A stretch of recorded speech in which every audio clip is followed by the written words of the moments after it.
How did this all happen? It's a long story, Prime. Welcome back to the Titanium Hangar. This is Mike. Today I want to talk to you about the Pangu Toys PT-01 Commander. This is their take on a KO oversized version of the Magic Square Optimus Prime. It's an 18-inch one, and like I was saying, why do we need an 18-inch Optimus Prime? Well, this actually is really cool. It is probably what you would consider a standalone piece, unless they do the Megatron. Wouldn't it be cool if they did a Megatron to go along with it? That would be awesome. But we're going to take a look at this. We're going to talk about this. We're going to see how it kind of varies from the original, what they did different from the original as they upscaled this thing to 18 inches. But I did get this at showzstore.com. I will have a link down below where you can get yours. But let's take a look at this gigantic PT-01 Commander Optimus Prime coming up.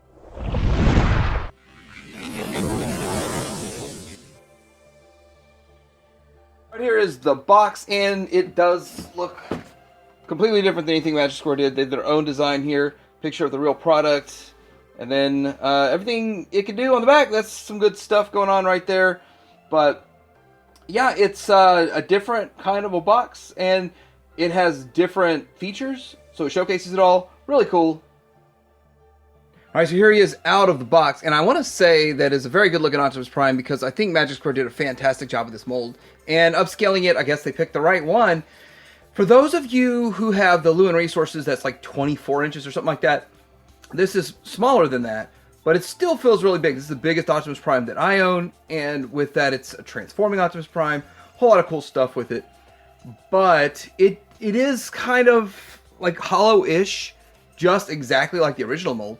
And the original mold's a little bit lightweight. This has heft and weight to it because it's size, but as big as it is, it's not as extremely heavy as you would think it would be, which is a good thing in a way. So with all that out of the way, he looks fantastic, and he really does look the part as Optimus Prime, but he also carries forward a few other things. I got a little styrofoam stuck in there. I'm going to try to get out without scraping the styrofoam everywhere. But without really changing much of anything, they did change a few paint apps. I'm going to see down here. It's hard to keep this thing in scale. The one thing that I'm really noticing that's different is they have silver painted right down here.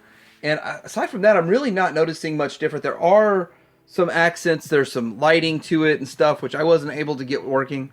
I did get the lights working, but they've already burned out. The batteries have already burned out on me since I got that working. But let's get into a deeper look at him and all of his accessories and features, and then we'll look at his articulation, and then see him in his truck mode. Now, he has this Megatron gun right here, and with that Megatron gun, I'm noticing that you really can't get him to hold it without having to push it down like so. I think that's kind of a problem we've had on several other ones. One of the workarounds that they've done in the past is make it extending. I never really liked that feature either, so this is just kind of how we have to do it. I also noticed that we have some paint accents there that were missing on the first one, so there's another upgrade that you're getting, and you are getting a lot of upgrades in this. It is a $165 figure versus $115 or something, which is the original one price. But there's the Megatron gun. Let's slide him around and look at the other gun, and the other gun over here is a standard gun, and let's get that in frame. Now, it is supposed to light up, and as much trouble as I had with the head, I mean, I spent like 15 minutes just messing with the head. And with that, this gun here, you're supposed to put batteries in, I think, on the other side. And then I think you're supposed to push this to get it to start, to shoot or whatever. I couldn't get anything to happen with it at all whatsoever. But my batteries did burn out in the head, so I wasn't going to mess with this that much anyway. But still kind of cool. Now, I do want to say with the batteries, though, it means more in something like this, which is probably a standalone piece. Probably something you're not going to have up on your 10-foot shelf or anything. So you probably have it down where you mess with it. I don't know exactly where you'd want to store it. We do have the paint accent on the back of that gun, which I think... Nope, we don't have that on the original one, so that's another upgraded accent we have there. We got the same Energy Axe feature that you just kind of clip on over the hand, which I love, which was brilliant. Again, Energy Axe that we always seem to get. It's hard to keep in frame. Again, I'm going to push it away so we can see the Energy Axe, but yeah, it looks pretty good. I feel like I'm having the same problems with this as turning it, keeping it all in frame because it's so big. Much bigger than an average Masterpiece, which already is, I have trouble keeping those in frame too, but big dude, same old stuff until we get to these heads. Now we have a damaged head. I don't see where to put batteries into this one, so I think you only have the batteries in that one, which I guess is a good thing. So you have the damaged head, which I don't know if it's going to balance there. And they do have their own dog bone kind of connector, so you connect it to the neck, and we'll see that here in just a bit. Now I'm not actually going to connect these. I don't really want to mess with that, but that's how they look. And the Starscream head does seem a bit on the small side. It's because it's supposed to have pylons to go with the Starscream head, but they don't have pylons to go with the Starscream head, because that's just kind of how that was supposed to work. But they didn't do that. But it does connect to this neck down here, and I think it's kind of cool how that works, that you have the neck and it connects. But really, I'm not much for swapping the heads, but there they are. If you want to swap heads, that's what it's going to look like. It does come with a matrix, and I do believe it has... They give you some stuff for lighting it up, which I'm not going to mess with, because of the fact that I'm out of batteries. Mine have all burned out. So I will have to order more batteries. I did get a few, and I've already burned them out, so that sucks. And I think they're the wrong size, the ones I got, which is why they burned out so fast. But anyhow, there's where the matrix goes. It closes up into the chamber. The chamber looks pretty nice. You have some vac metalized in the chamber like we would expect, and this part closes up, and of course the chest closes up. And that's how all of that works. Getting with that matrix chamber. Okay, close that up. Yeah, good stuff. For articulation, head side to side, and on the back here you have the button to turn the lights on and off. I guess I've got it perpetually on, burn them out. Side to side, up and down, and I like the little neck in there. And it's a dog bone, so it can kind of probably get a little bit more front and back out of it. Anyway, I'm not going to go too far with it. Then we get the shoulder out to here, all the same stuff that we got before. Butterfly, and then 360 on a ratchet, which is kind of nice. Bicep swivel, and swivel at the elbow. Everything you could want to expect. Double jointed right here, and everything you would expect from that. And then you got the fingers, which are really nice, and feels really solid. So the fact that it's upscaled and bigger, and they splay, so solid right there. So everything feels pretty good on him. You've got all the ab crunching that you need, waist swivel, all that stuff that people with Seekers are jealous of. And then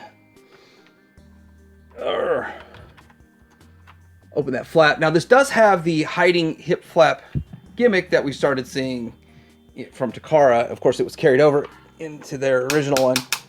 And then I always just reset it, reset it, and forget it. But that is kind of a pain with this design. You can go, anyway, you can go this far to the front on a ratchet, and it's tight, so it's a lot of work.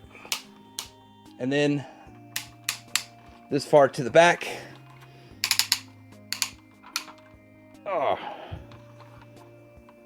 And then thigh swivel, and then this far to the side, which it doesn't hold. And then we have the knee, double jointed.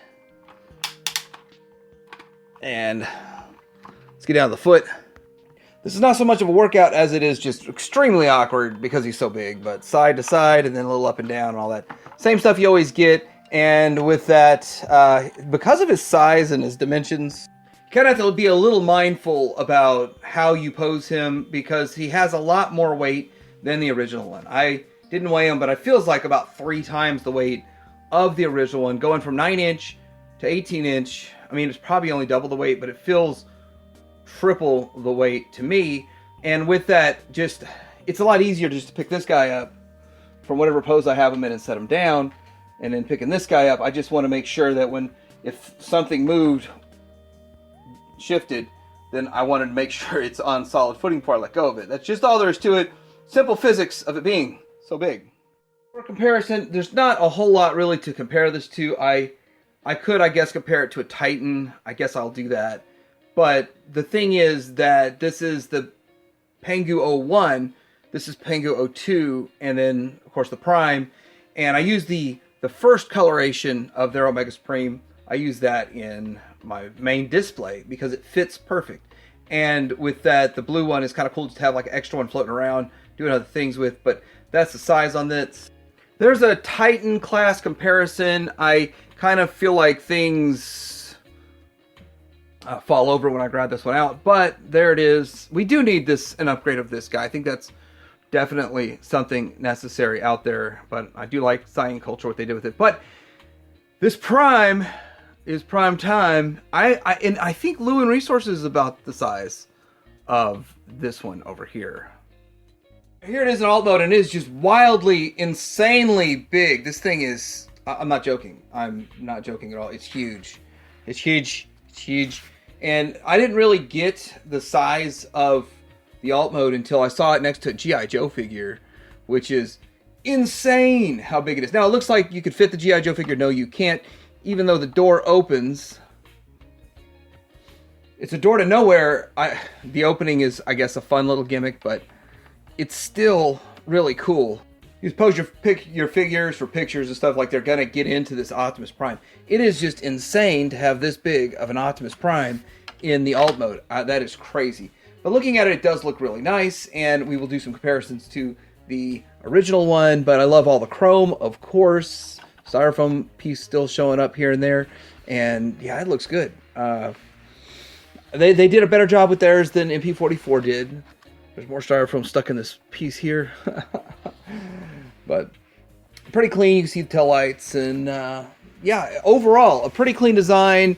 The transformation is not horrible. I don't think I've got something aligned just right in the shoulders, in the back piece that covers it, but that's probably just a me thing. I just want to get transformed real fast and show it and showcase it and all of that. But yeah, it looks pretty good. It looks pretty good. I love the chrome up here. We got the transparent lights going on right there, painted lights up top here. We can adjustable side view mirrors going on right there. But yeah, overall, good looking vehicle mode, massive, huge. I think the only thing left to do is just some straight up comparisons.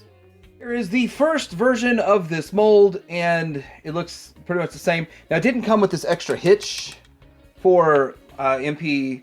I think it could take an MP10 if it was upscaled, but not, no, an MP44, but not an MP10. I don't know, something like that. I haven't messed with trailers in a while, but also the first one that came out didn't have a stripe. This one has the stripe on it, so that's something that's different. Make it look more maybe screen accurate kind of deal. There's no paint on there. There's paint right here, but you got chrome, chrome, chrome. I love the chrome, chrome, chrome. All right, so I guess I mistransformed the back here. That needs to flip around. Forgot all about that, I guess. Just trying to flip it real quick. It worked. I got it done, but same kind of paint apps on the back here. But this is convenient. I will point out there's die cast right here. This is die cast, which I don't remember if they put die cast in this one. And there's die cast in the metal faux fuel tanks that are on the side of the leg. So I forgot all about that. I don't really see anything different from the front. Do you see anything different from the front? Because I don't see it. It looks pretty much the same. Aside from the stripe that carried over from the side, I don't really see anything different. But let's see what it looks like next to G1. I think this was quite an impactful shot. G1, where we started, where we got to when it came to this one, and then where we are now. But let's give Takara some love. Here it is next to the Takara one. I'm gonna give it a shaky cam. Shaky cam. Much cleaner. Definitely much cleaner. That's why this design, it's a pretty good design. Alright, so what do I think of this guy? I think he's really cool. It's the best Prime mold, in my opinion, so far made. And Magic Square did a good job with it. They really need to upscale the Megatron. I'm just saying.